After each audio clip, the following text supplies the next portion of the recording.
Hey everyone, BT here. Come inside this episode where David and I are talking a little bit more about desire and destiny and how they are one and the same. We're going to talk some Thomas Troward, we're going to talk some U.S. Andersen, and we're going to get some really great insights into what David did during his 7 years of study that really made all the difference.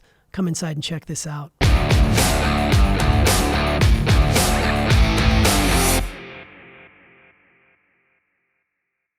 Hey everyone, this is BT and welcome to Inside the Episode. Today, David and I are going inside the episode titled Desire and Destiny, One and the Same.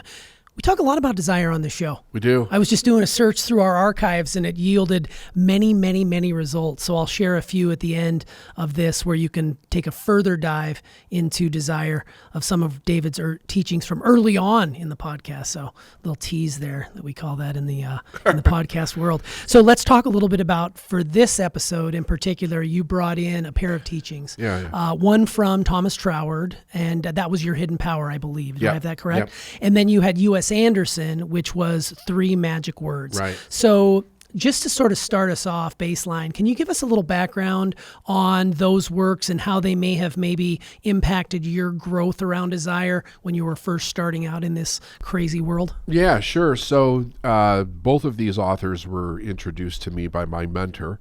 That would be probably 96, 97, I think. So they've been around. Long time.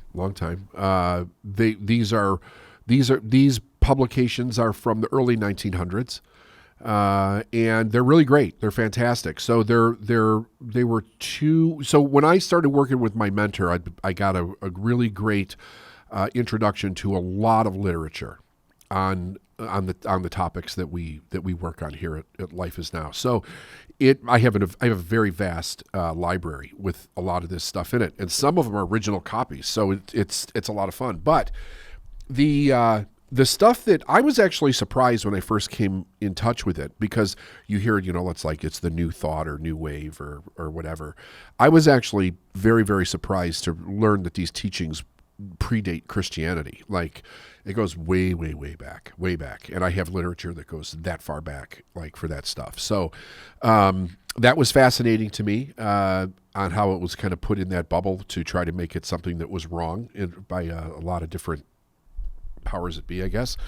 But when you start to get into this, what you start to do as you start to read through it is there's a logic that comes to your mind that makes so much more sense than the bullshit that we've been taught. I mean, I've said this before, and it's a funny thing because I think you have to experience this yourself to completely understand what I'm saying. When I was a little kid, T, it was like I knew this. I just couldn't organize it in my head, right? This is when I came across this literature, and not just these two authors, but all the literature that I have. There's an organization to life, to spirituality, to energy, to all of these different topics that these teachers brought in that just made complete sense, where so much of what we're taught in life makes absolutely no sense. And yet we believe it and we follow it. But if you really think about it from a logical perspective, and especially if you try to relate human beings to any other life form that we know. See, this is a very interesting thing because outside of animals and plants, and microbes, we don't know of any other life, right? So it's very difficult to relate us to something else as a life form, just as a life form, right? Forget all the other agendas, like if it's spiritual or religious or whatever, just to relate us to a life form. There's not much out there other than nature as we know it. So it's a good guide for us because we know that it's not only is it a life form, it's a very successful life form. And if you start to think to yourself, well, if you look at life is very resilient, but it also lives in a delicate balance, right? It can be snuffed out very easily. When you look at it, though, you have to think to yourself, there has to be some kind of intelligence behind it because it takes a certain degree of intelligence to understand it, right? Everything that causes life to exist operates by cause and effect. There's a cause and effect. If you trace cause and effect back, there has to be a first cause.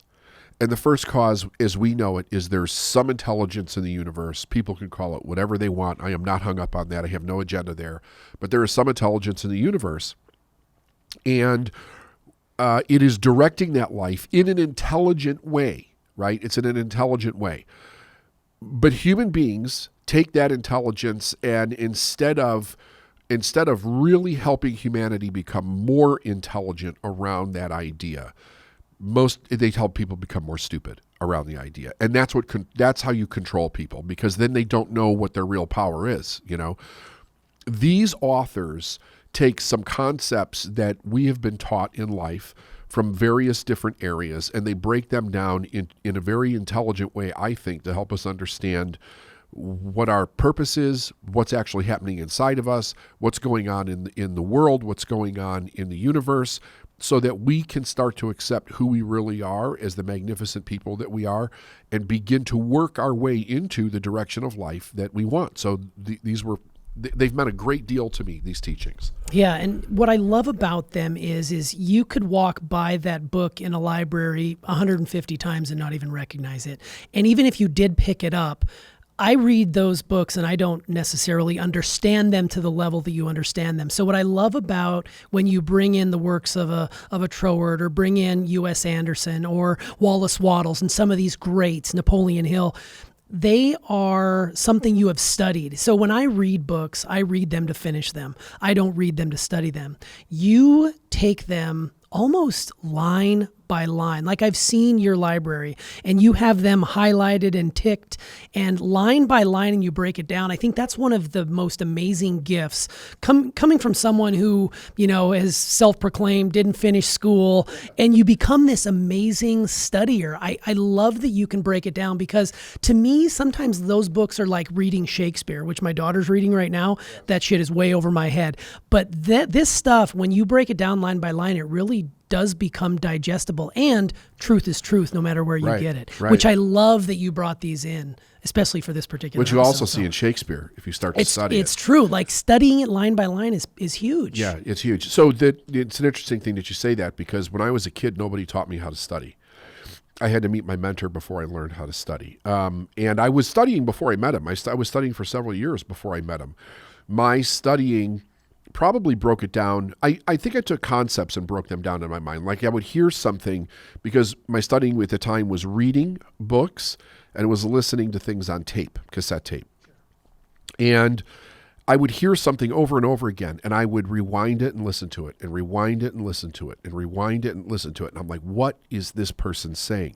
Because when I first started to read this, like I think I've told you this before, the first time I picked up Think and Grow Rich, it was like reading Greek. I was like, what the hell is this? I have no idea what any of this means or how this is going to help me be successful in any way. It made no sense. So it was almost like I had to build a language, understand the language first in my mind, and then I could understand the concepts behind it. And then there's a different level of understanding when you apply it to your life and you actually see it work. So this is a process that takes time, you know, and which is, most people don't want to take the time to do it, but they don't understand the benefit is probably the greatest benefit that they'd ever find in their life, because they find what their true power is. But yeah, I do study line by line, pair. I mean, like I did not read this, like I took two books here. The actual, this is from The Hidden Power, but the lecture in it is Desire as a Motive Power. I only took basically two pages of that, and there's things in there that are highlighted. I've got notes in the margin on it, but I gave you those 2 pages, and then I went and flipped over to just a couple of paragraphs, maybe a little bit more than a couple, but Desire and Destiny from somebody else, right? And how that fits into what we're doing. So I know these very well, and where to find them and what to bring in. So it's I mean, that the study from that perspective, the study is paid off very well from a teaching perspective. Sure. Also from an understanding, but to be able to teach it, know what to resource to be able to do it. Yeah. Well, and desire is an important topic. I mean, I think all of us at some point in time have struggled with the desire. Like, we're not sure if we're on the right track. Is this what I really want? What if I get into it and then realize that it's not what I want? So, you know, I liken it to sort of like the way you study, to almost use a sports analogy, not to alienate our audience if they're not into sports, but, you know, you were learning these things from your mentor and studying them, but then you would apply them on the field, whether it would be on sales calls or at live events, working on your craft. So it's really interesting to see how you put in the work and it comes to fruition once you continue to apply it. And if it doesn't come right away, I assume that is maybe how it's supposed to be. It's not like going to be instantaneous. Totally. You've talked about 7 years it took for you to get to the point where it was starting to happen for you on a regular basis. And that was the hours and hours you put in. Yeah, there was 7 years of study. There was the application within the bubble of my life as it was at the time, which was working for somebody else, raising a family. And then a huge, like the transformation to go from that to owning my own business to starting my own business that was just me, myself, and I at the time, that was big. It was the biggest decision I'd ever made in my life at that point. It was hard. It was a hard decision. I was worried about if I made a mistake. I had 4 kids. I was married. There's a lot of responsibilities, a lot of stuff.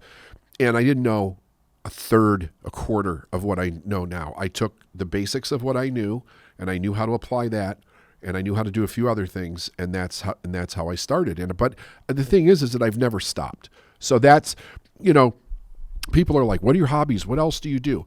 I have some other things that I do here and there, but most of the time, this is what I'm doing. I'm thinking, right? So, I have this process, like for instance, on the weekends, if I knew that we had to do a podcast today. So part of my responsibility was to come up with content for that podcast, but I also had to come up with content for a lot of other things that we're doing. Sometimes I will close all the books and I will just go watch something, whether it's a movie or a series on TV or whatever. And here's the most bizarre thing. It doesn't matter what I'm doing. Something speaks through the thing that I'm observing, even if it's just for recreation, that gives me like a tick of the direction that I'm going to go. And it always, like you're always asking me, you want to know ahead of time what I'm doing. I don't always know because it doesn't come in sometimes until the night before or the morning. So what I do is I feed my mind with a lot of different things, and then I give it a chance for spirit to like gestate it out into some cohesive idea. But it's so much better when I do that versus if I just take a bunch of material and I go try to create like, oh, here's a bullet thing of what we're going to do. I become disconnected from it. It's not coming from the creative center inside of myself. So that's a difficult thing for some people to have to deal with. But what's fascinating about it was that I didn't know how to do that either. Bob taught me how to do that. As a matter of fact, he made me put everything away.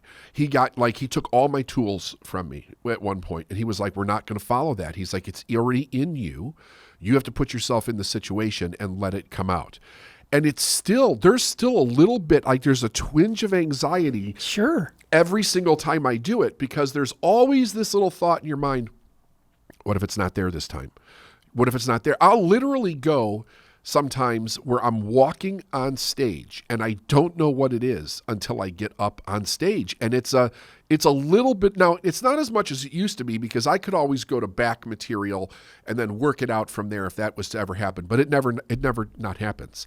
And the thing about it, the reason that I've never changed that process was because what Proctor taught me was that just because it's the right lesson or the right material doesn't mean it's right for this moment or this audience. And if you're not listening, you're going to do what you think you should do, and you're not going to hear what Spirit's telling you to do, which is the exact thing that needs to happen in this moment. And he said, if I would trust that, it would always be the correct thing, right? So I except for one time in my life, we've never done a seminar or a talk or anything that wasn't a total complete hit. There was one time when I did what somebody else wanted to do, and I was in to do it, but it totally fell flat. And I never did it again, because I was like, I didn't follow my rule, my code of how this has to happen. For me to be in my zone of genius and my purpose. And that's what it is. Yeah. And it is a zone of genius for sure. Like I am more like linear and planned out, and it has to be planned out and all that sort of stuff. And you were trained or taught to put that away and just trust your inner guidance. And it's clear that you have a desire for pulling out the most profound pieces of work, and you have an extensive library that you can pull from. And this photographic memory of you to be able to pull from this. I remember he taught on this desire and this. It's almost like a walking Google of sorts, to where you can just pull from things. And I think we're all the benefactors of that, because you get to share all your knowledge with us, and you do so just by getting downloads. It just comes through you, which I love. Here's a quote that you shared on the episode from Troward that was, desire is therefore the mind seeking to manifest itself in some form which as yet exists only in thought.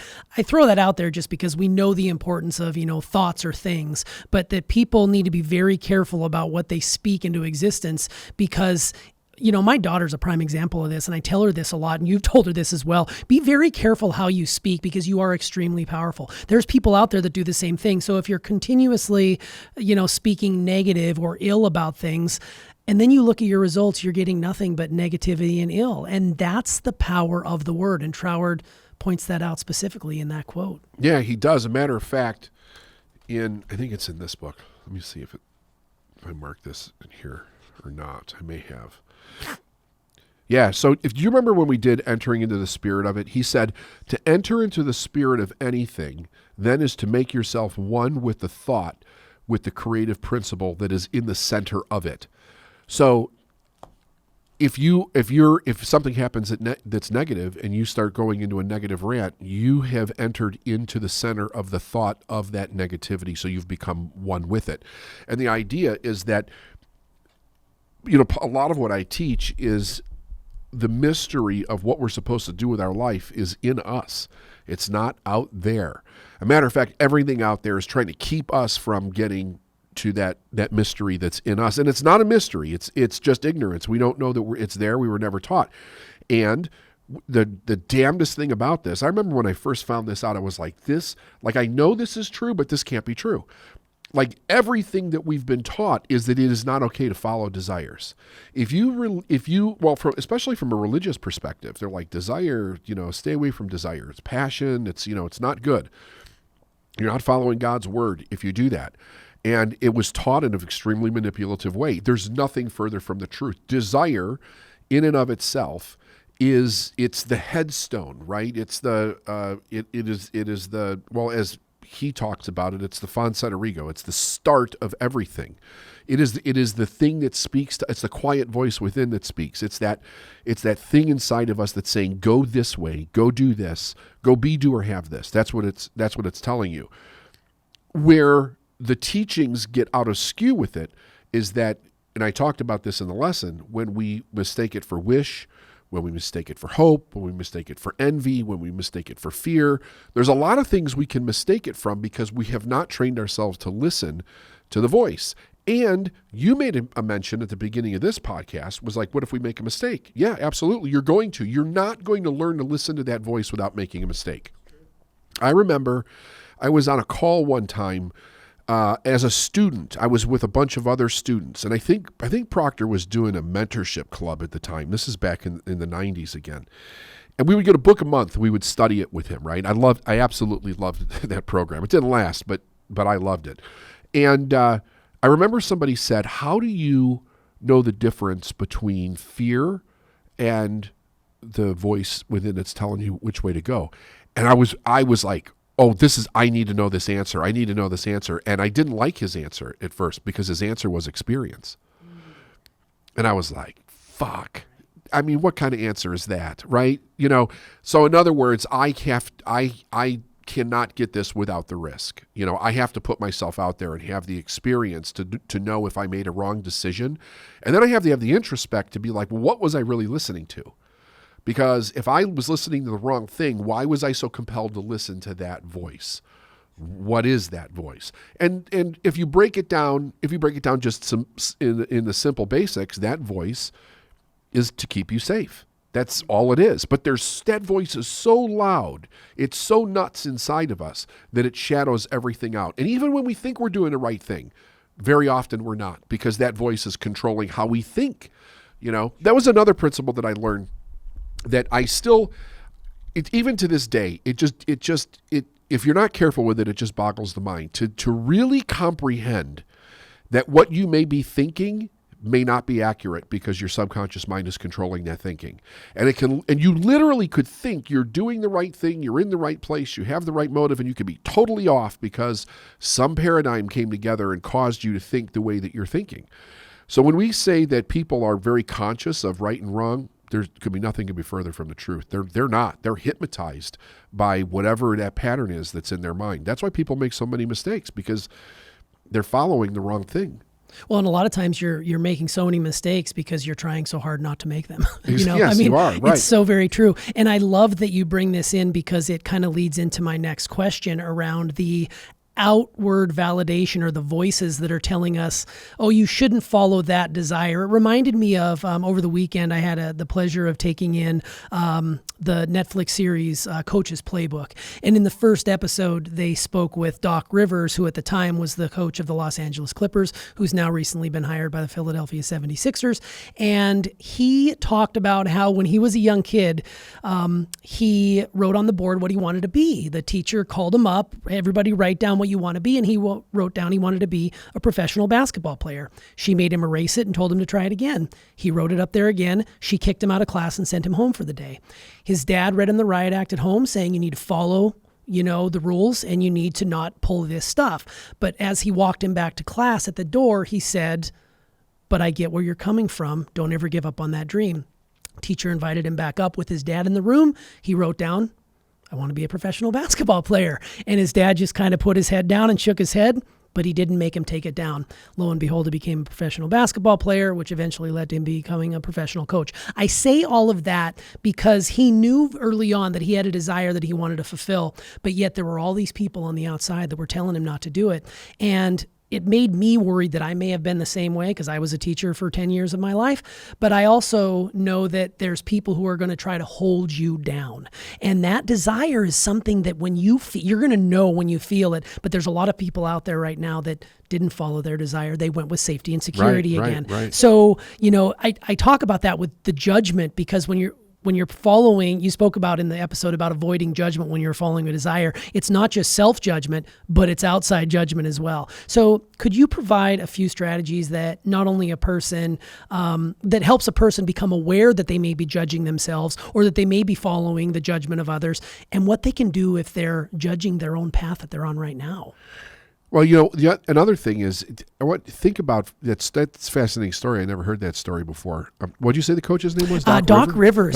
Doc Rivers. Definitely. It's episode 1 of Coach's Playbook. It's about 30 minutes long. Yeah. It is full and bereft of just genius. So you think about this.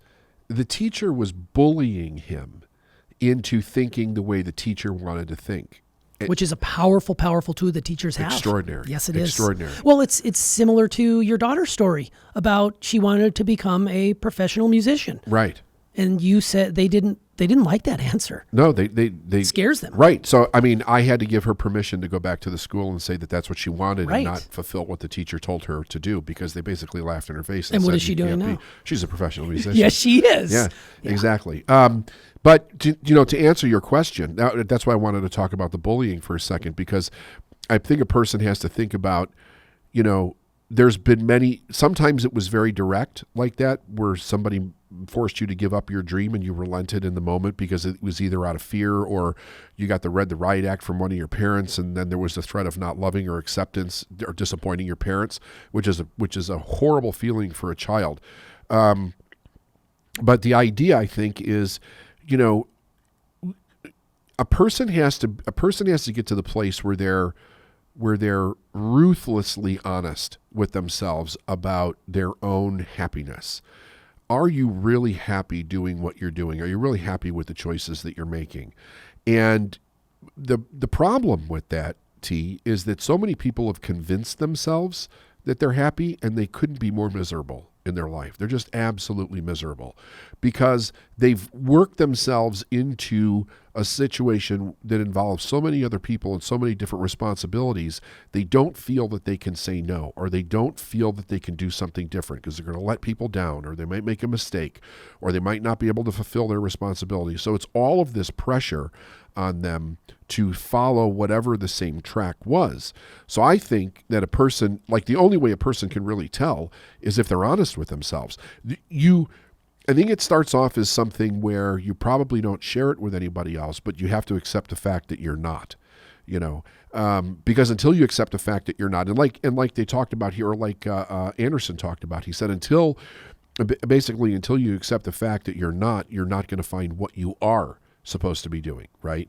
You're just, because you're so focused in maintaining that false mask of who it is that you're trying to be in order to stay safe in the moment. Yeah, and what I hear in that, since this is sort of my work that I've been going through over the years I've been with you, is you give a lot of power to those on the outside who, what will other people think? Like, even when I was leaving the teaching profession, I thought to myself, I was committed to leaving and I wanted to go into another field and go into another area because I had just recently been exposed to what you were teaching. And there was a moment of hesitation where I thought, well, what will my parents think? What will my friends think? What will the other teachers think? And even the principal at the time, and I loved her very much, said, we'll hold your spot for a year because you'll probably be back. Like, it's those kinds of things where you start to second guess, but it's all of this outside power. What will other people think? And I think that comes up huge for people. And it's never too late to pivot. Like we said before, you've had octogenarians in your audience who are making a pivot out of what they wanted to do, and now they're doing what they really were meant to do. Right. It's never too late. It's just that safety security gets in the way. Let's shift to U.S. Andersen real quick.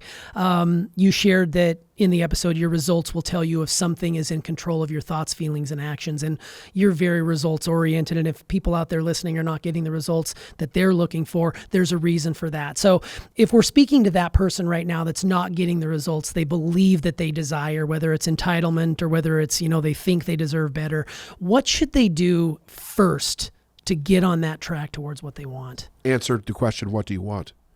And be brutally honest. Be really honest. And it can start with the smallest thing, right? So usually it's the opposite of something that is creating great misery in their life, but they have to be honest about the misery. For me, it was, I wanted to double my income. I had like the biggest, there were a lot of problems in my life during this time, but the one that was, or at least seemed to me to be the biggest, was that I was not earning enough money to get us to move out of where we were to get our life back on track.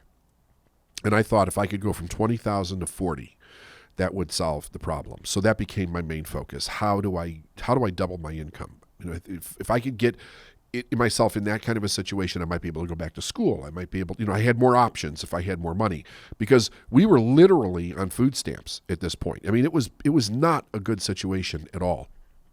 So, that's the first time that I ever locked in 100% focus into, this is the exact thing that I want right now. And of course, that's what led me, what's interesting about it was that it first led me into this breakdown.